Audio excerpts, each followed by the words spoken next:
Captain speaking. We've just been ordered to sail for the Western Pacific, where we'll join elements of the 7th Fleet. This is what we've been training for. I have every confidence you're ready and the ship is ready.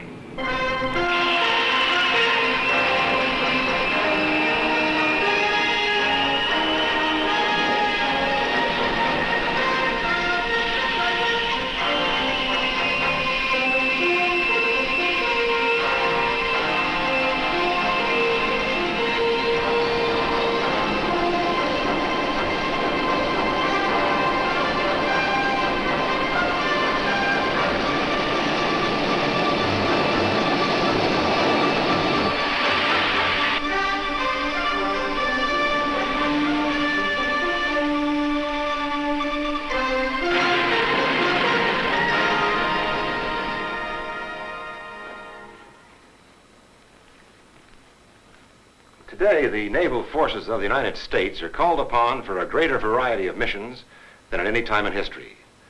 These missions range all the way from basic research to delivering gunfire against the enemy. A look at the globe shows why sea power must remain on the move. Almost 3/4 of the Earth's surface is covered with water, and America's two newest states, Alaska and Hawaii, are thrust deeply into the Pacific. And most important, the most powerful nations in the world border the oceans and the seas. This global disposition of land and water may be likened to a gigantic chessboard where play many strategies and many weapons. Similarly, the military posture of the United States Navy must be flexible enough to respond quickly by discriminate and selective use of force to the degree any particular situation dictates. Today, the name of the game is power. A flexible mix of power represented by nuclear and technological power, surface power, subsurface power, air power, oceanographic power, and manpower. Together, they put the power in sea power. Sea power on the move.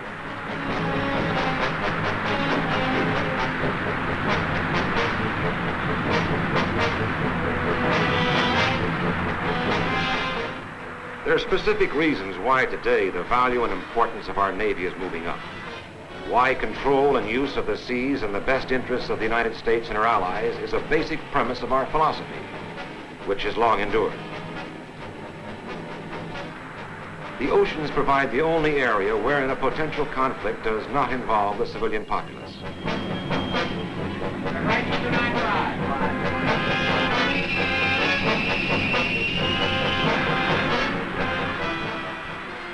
A strong naval power is the means of sealing off and combating the enemy in his own backyard, far from the shores of America. If conflicts are to be confined to foreign lands, they must be supported by marine supply lines, some of them stretching halfway around the Earth.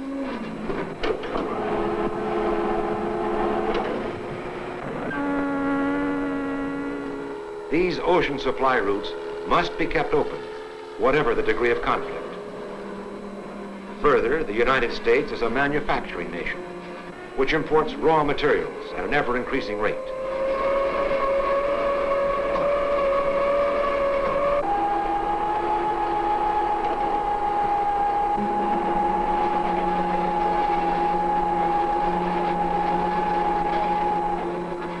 These oceanic supply lines must be protected in peace or in war. In peace or war, we have to think about those who may oppose us. Which brings us to the rapid Soviet growth in naval and maritime power, as well as in nuclear, missile, and technological power. Today, their force of 375 submarines is the largest in the world. Soviet surface ships have been equipped with highly sophisticated missile systems, which provide them with extended offensive weapon ranges and an improved defensive capability. These ships are no longer operating only in Soviet home waters, but have taken to the world ocean in force. By any measuring stick, the Soviet Union is the second largest sea power in the world.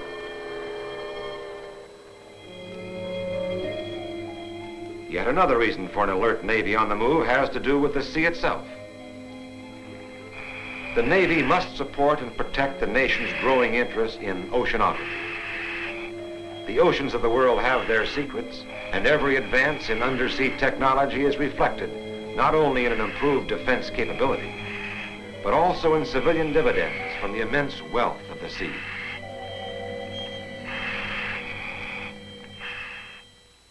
These are the major reasons why the Navy must ensure to our nation and our allies freedom of the seas and our superiority at sea. One of our best means of achieving this goal is through the strategy of deterrence. So long as we maintain adequate deterrence, total thermonuclear war is unlikely. Limited wars of all types are more probable than general war, and our readiness for nuclear war must not and need not be incompatible with our readiness for limited war. Therefore, a prime requisite of our retaliatory forces is survival. Today, the best method of ensuring this survival is through mobility and concealment. Because naval forces combine these characteristics to a high degree, the oceans offer the most advantageous area for the operation of our post-strike power. It's generally agreed that one of our greatest deterrents to a general war is the Navy's subsurface power, notably the Polaris Poseidon system.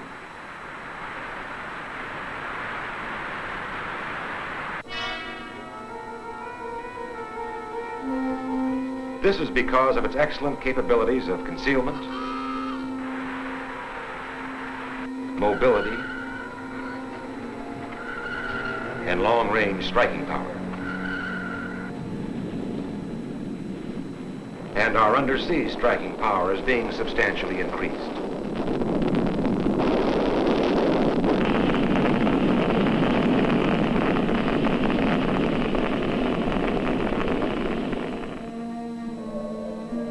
Because we know that an aggressor will attempt to interdict our ocean-based retaliatory forces, as well as our sea-lift supply ships, we've developed a substantial anti-submarine warfare capability. Attack nuclear-powered submarines, can seek out enemy submarines,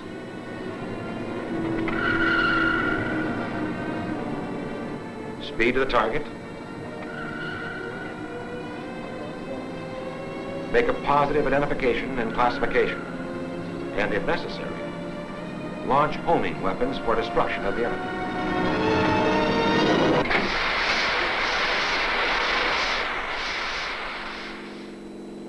Our anti-submarine warfare capability represents the best insurance the nation has against having its ocean trade routes disrupted and cut by enemy submarine action. It's for these reasons that anti-submarine warfare efforts are absorbing such a large percentage of the Navy's attention.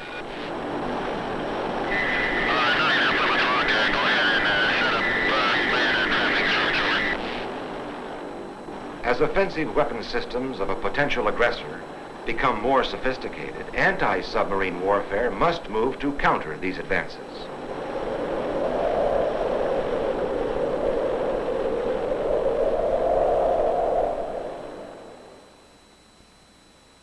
Even so, subsurface sea power represents only a portion of Navy responsibility. This is because wars are never fought strictly according to a preconceived and documented plan. The capability for a rapid adjustment of plans, forces, and tactics for the unexpected must be retained. Navy air power represents one of our best means to this end. Consider, for example, the Carrier Task Force. Here we combine dispersal, mobility, early warning, defense, and some degree of concealment.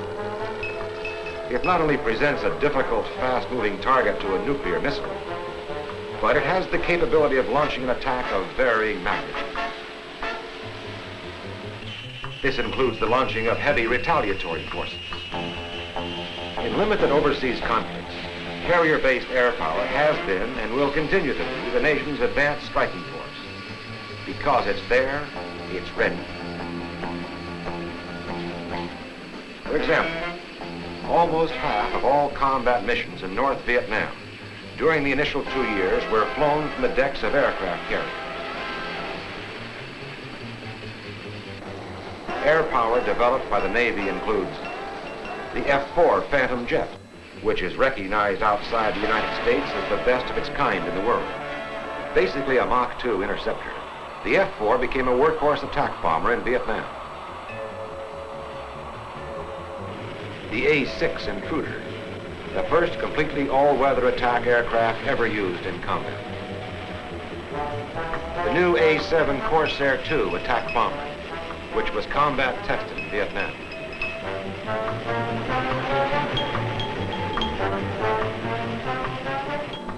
The SH-3A helicopter is a mainstay in ASW operations, and also in the search and rescue of downed airmen.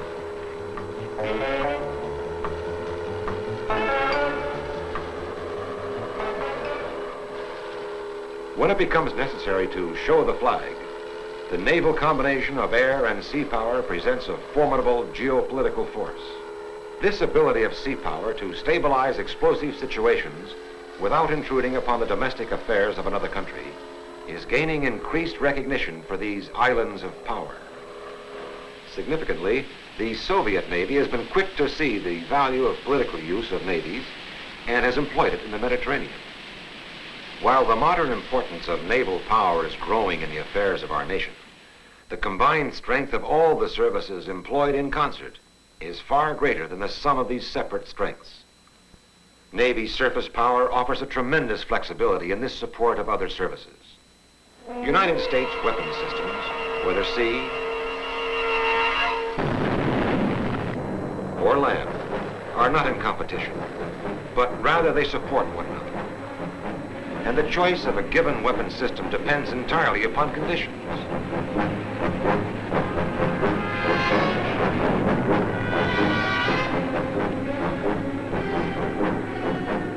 The extreme flexibility of sea power in supporting land forces by means of mobile weapon platforms has been extensively demonstrated. In Vietnam, forces operating under the code name Market Time decreased the flow of enemy supply boats by a system of constant surveillance and inspection.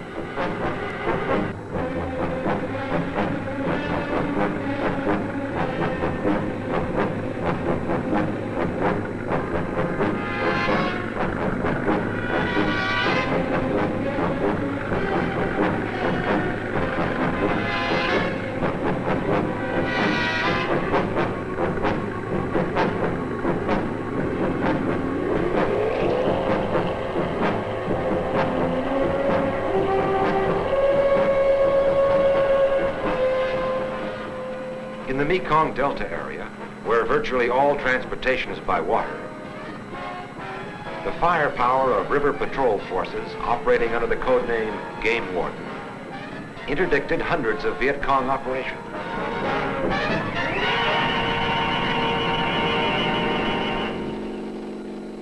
In our large amphibious task forces, we integrate the efforts of virtually every type ship and airplane in the Navy Marine Corps team, together with the land and air forces of other services.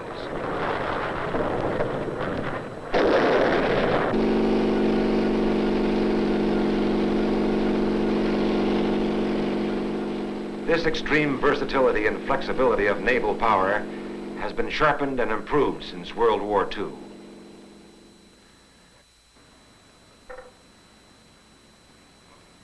Forces capable of rapid adjustment to the job are a necessity. The Navy believes in maintaining mobile, streamlined forces that can not only operate at sea on a self-sustained basis, but can be trained for specific tasks. One way to accomplish this is through the power of technology, especially nuclear power. One of the greatest technological developments in Navy history has been the introduction of nuclear propulsion.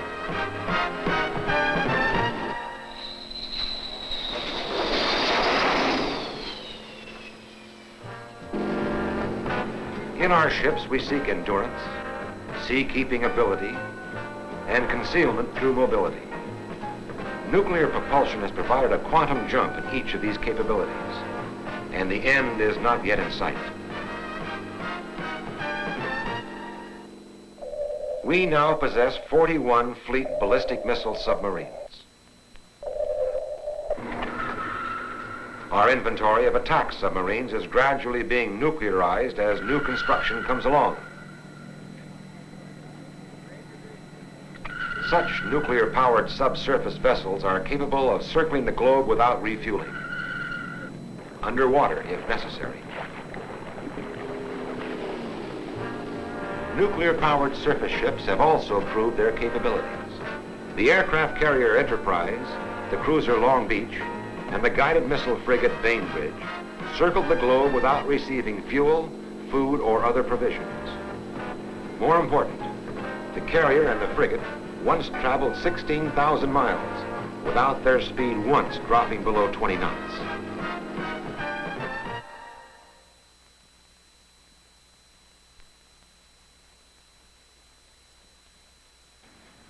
These ships have also operated in combat with the 7th Fleet. Another area of great technological revolution has been in the development of weapons themselves. Poseidon is a long-range nuclear warhead ballistics missile, which from the sea can strike any inland target in the world.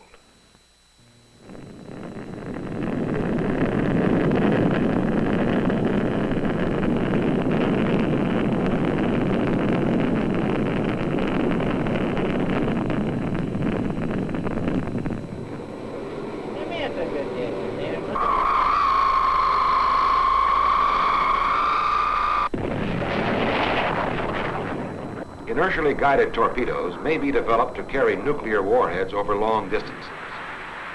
Lightweight acoustic homing torpedoes, such as the Mark 44s, can be launched in many different modes. New ASW torpedoes under study are even more advanced. In the background, highly sophisticated electronic data systems coordinate our command and control.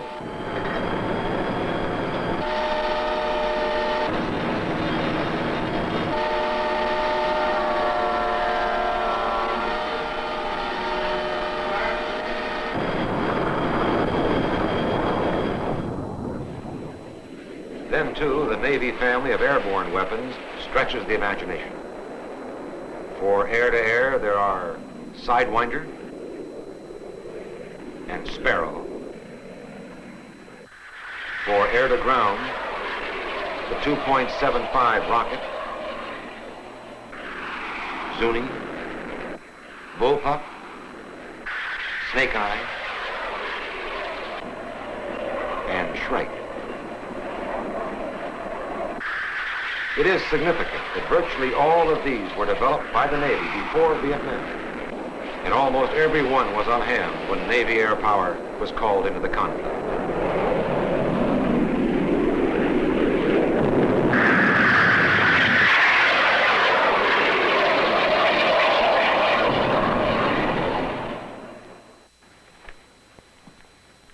The variety and capability of surface ships, either in production or under development, gives some idea of how sea power is on the move.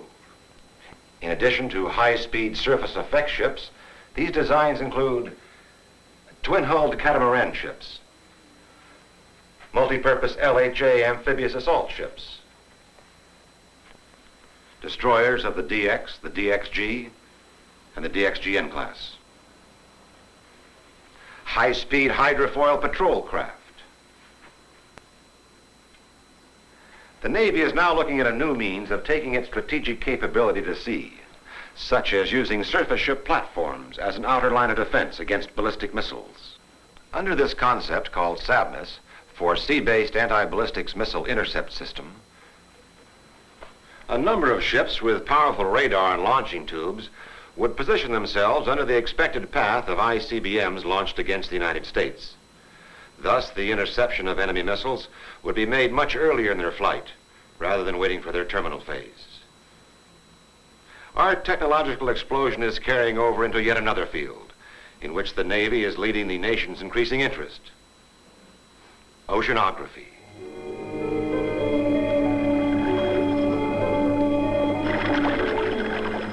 Perhaps the most spectacular of the Navy undersea research projects has been with the Sealabs. These continuing experiments are demonstrating man's ability not only to survive, but to work at depths which a few years ago were considered absolutely unattainable.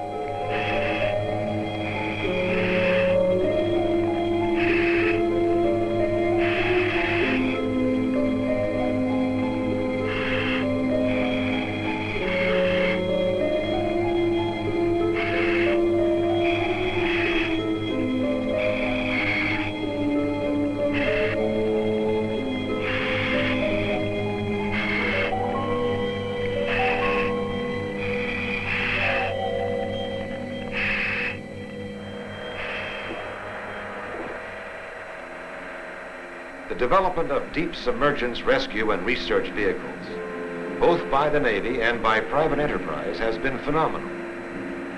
There are at present more than 20 such vessels in being or under development.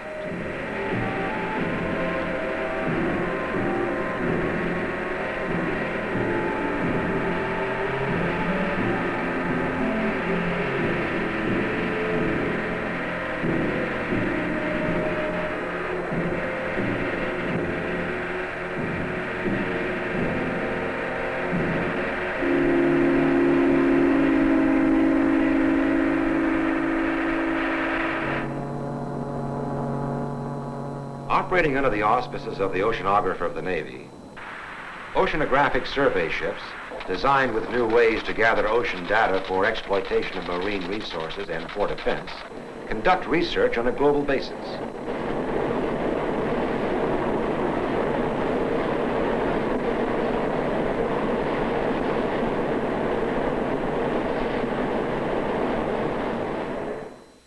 But in our concern with weapons and technology, let's not forget the Navy's most valuable source of power, the individual Navy man. It's men who make decisions, men who fight battles, men who win wars. People always have been and always will be the most important and vital element in naval action. People responding with the inborn loyalty of the American citizen, regardless of race, creed, or national origin.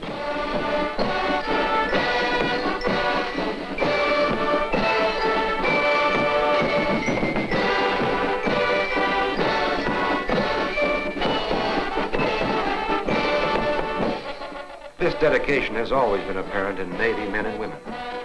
In Vietnam, for instance, the Seabees participated in the largest and most rapid construction program ever undertaken in the history of the world.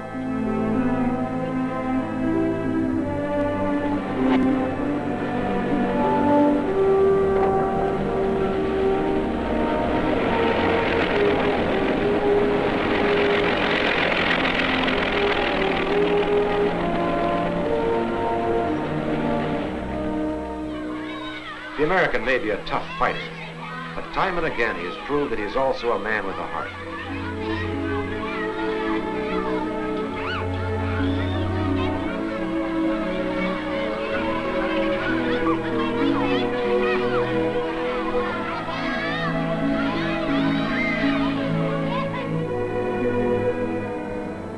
This paradox is nowhere more evident than in the U.S. Marine.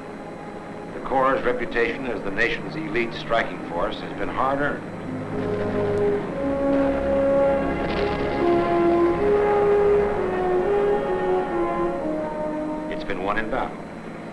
one on the open beach,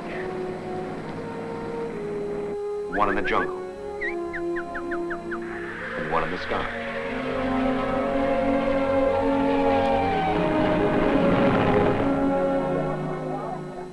And yet a Marine will take incredible chances to help those who need help. And maybe this is why he's a Marine.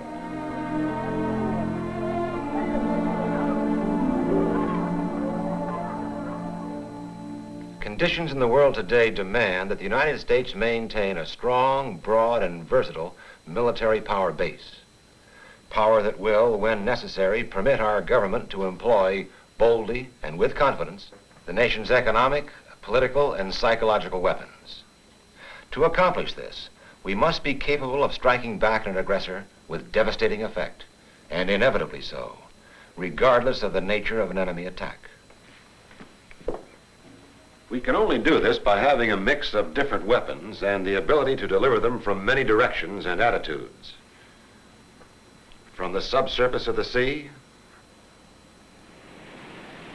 from the surface, and from the air. An integrated balance of weapons and forces assures us that at no time must we rely on a single weapon or a single weapon system.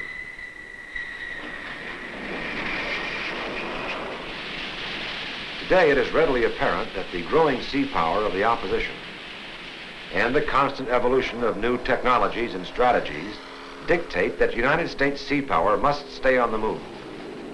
And we will stay on the move because we have the know-how and the capability. Because we have the dedication and the desire. And because the best interest of the nation demands it.